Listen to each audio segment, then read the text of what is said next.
because I welcome this opportunity to chat with everybody, and thank you for taking time out of your evening and giving the old man your ear. Here's really what has transpired. You know, if you look back when you bought a home, you went to the bank and you filled out some paperwork. And one of the pieces of paper that you signed was your mortgage.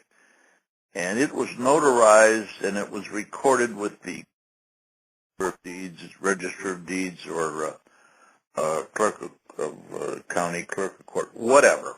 Okay? And the other piece of paper that you filled out and signed was a promise, and let's say you borrowed $400,000. Well, you signed a piece of paper where you promised to pay that man across the table or his representative $400,000 over a period of 30 years or 20 years or whatever the term was. But you signed that piece of paper and it was not notarized. But it was like signing a blank check. But it was a promise to pay, which made it a negotiable instrument. Now, when you signed that paper, you thought that the bank was going to give you $400,000. That's what you thought. Well, when you signed that piece of paper, what did they give you? They didn't give you anything yet. You just signed the document, and that piece of paper became an asset for that bank. It was now an asset that they owned. You no longer owned it. Yours was a promise to pay. So that asset was now $400,000 of theirs, and here's what they did with it. They didn't give you any money yet, but they took that asset and they created a bond, just like you would bail your nephew out of jail. They created a bond, and that bond they took it to the Federal Reserve, and the Federal Reserve gave them approximately 10 times the amount of your promise to pay. Now, let's say your promise to pay was $400,000. The Federal Reserve gave them a credit of about $4 million. Now, how much money have they put up? They have put up absolutely zero. They leveraged, and the technical word for it is monetized, but they leveraged your promise to pay to create $4 million. And they still had your promise to pay. They kept it. They just created a bond. They then took your promise to pay to another party, and we'll call that party a wholesaler, and that wholesaler took it to what we call an aggregator or trustee, and it was then sold to a trust. And 95% of the trusts are in New York. So it was sold on Wall Street. Well, where did the money come from for this note? Where did it come from? Well, the trust filed, before you even applied for that note, the trust filed what we call an 8K filing with the Securities and Exchange Commission, and we'll call it the Rosado Trust.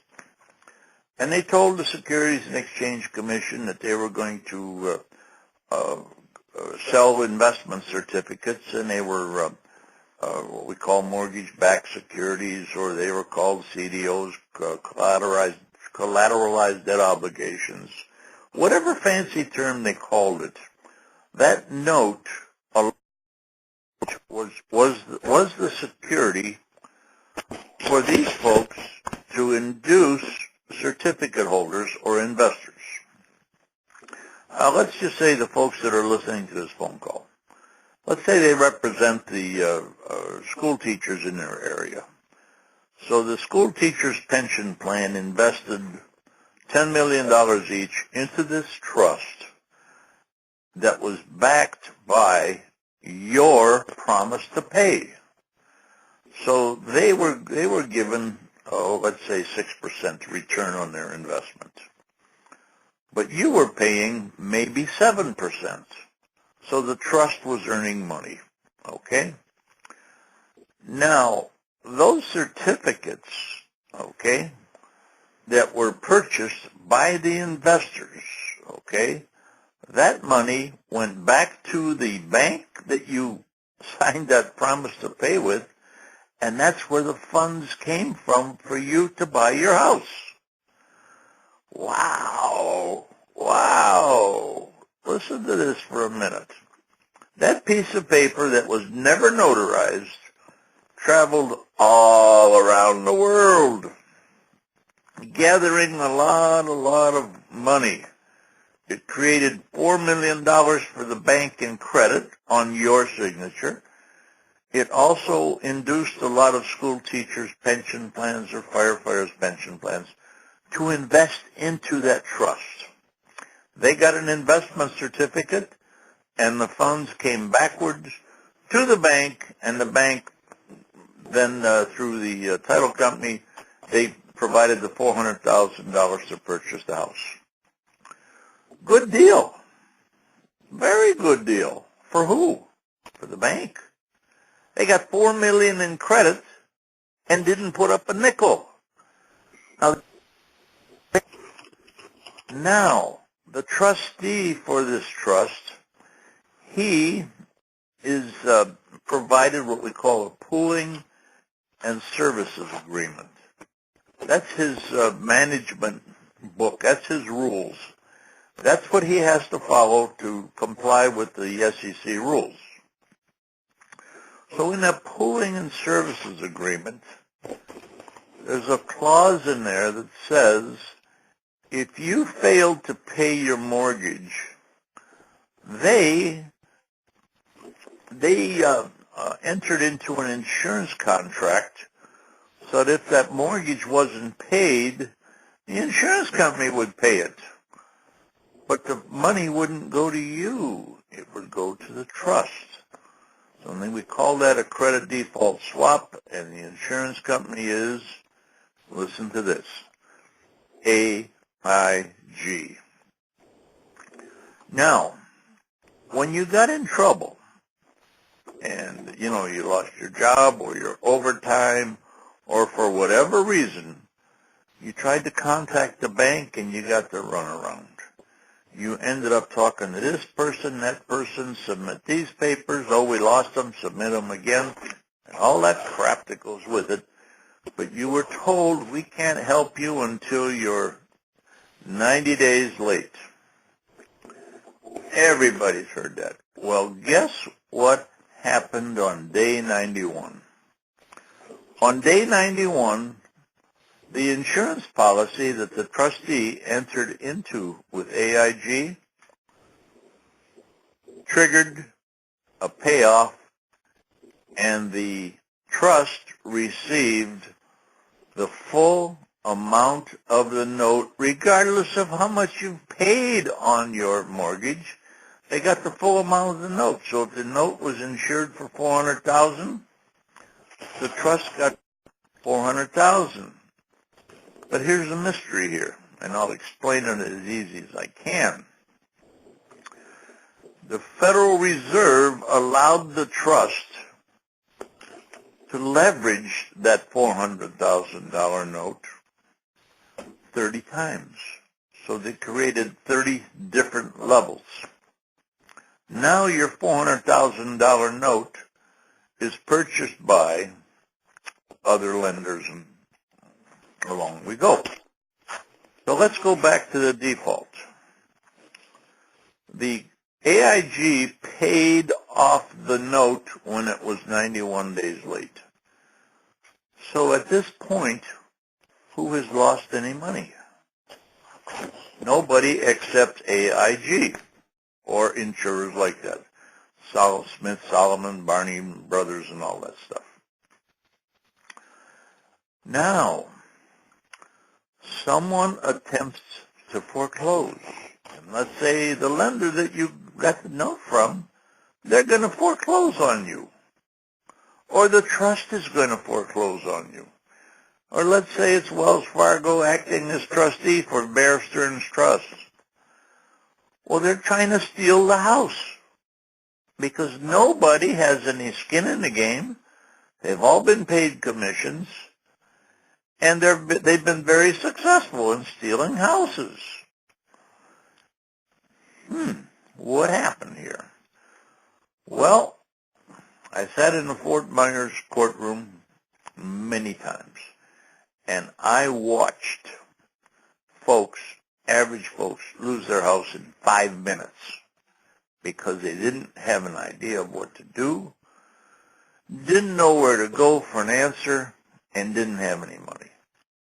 Now, in this foreclosure arena, so I'll call it a football field, in this field of litigation, the only players are the consumers who have enough money to pay an attorney.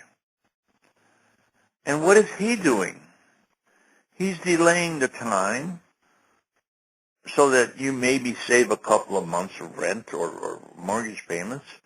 But at the end of the day, when you pull the shade down, turn the lights out, he wins a dismissal without prejudice, which means the bank that is foreclosing, who doesn't have any skin in the game, will come back again in a month and try to foreclose again. MERS technically is Mortgage Electronic Registration Systems. They were formed by the banks, and the banks became members. And MERS, at the closing table, is named as the nominee lender. They take possession of the mortgage electronically, not the hard copy, but electronically. MERS, their theory is and was that by they being the nominee lender and having possession of the mortgage electronically, they believe that the note followed the mortgage.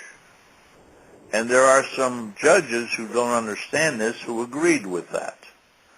However, the U.S. Supreme Court in 1872 said if the note and the mortgage are separated because one secures the other, if they're separated, they're both null and void. And to simplify it, if you were going to buy my car, you're not going to give me the check until I give you the title. The keys to the car are one thing, but the title is another thing. Now, MERS took possession of the mortgage, but they could not take possession of the note because the Kansas Supreme Court ruled that they are not a lender. With that being said, your loan was bifurcated. That's a legal word. Bifurcated right at the closing, but you didn't know that. Now, that means your chain of title was broken. So, fast forwarding ahead, we simply said, and this workbook that I created, and I'm the only layman that I know of, and I've been told this, that's ever been approved by the Florida Bar to teach attorneys about this subject. I've subsequently been approved by the Georgia Bar, the Wisconsin Bar, the Nevada Bar, and other states to follow. So that's quite an accomplishment for a little white-haired old man to be able to be certified to teach attorneys. What you need is a securitization audit, which follows the paper trail from the time you closed until it enters into the trust, and a Bloomberg financial report that pulls out all of the financial information about the trust. When you have that information, and it's accompanied with an affidavit sworn under the penalty of perjury, you now have evidence, you now have admissible evidence to the court that The note was paid off when the insurance or credit default swap was triggered. Well, if the note was paid off, who is damaged? Who is damaged? Nobody. The only logical people with a claim to that house, only logical people, would be the insurance company that paid out the claim. But now, here's the end of my story tonight, and then I'll open it up for questions. If you have your vehicle insured by, let's say, Geico, and you total it, Geico will write you a check for the value of the vehicle, but who owns the salvage rights? Think about that for a minute. Write your question down. Think about it. The salvage rights are owned by Geico. They then part it out or salvage, sell it, whatever, so they can minimize their losses. Well, in the foreclosure arena, the insurance company is Geico, and if they paid off the certificate holders, then they would have a claim to the house. Logical. Except they insured unsecured notes. Remember, at the closing table, MERS became the nominee lender. It separated the note from the mortgage. The U.S. Supreme Court says that they're separated. They're both null and void. Well, Geico insured unsecured notes because the notes that were not accompanied by the mortgage or vice versa. Therefore, they had no claim on the wreck or the house. Whew. Now. So essentially they're double dipping or more. They're double dipping and triple dipping even. Absolutely. And today, Geico has a big-time lawsuit against Bank of America because Geico, I'm not Geico, my God. When you get my age, you can invent words. AIG has a major lawsuit against Bank of America because Bank of America defrauded them on the quality of the loans. The loans were rated AAA by Standard & Poor's or Moody's or whatever, when in fact they slid into that pile of loans.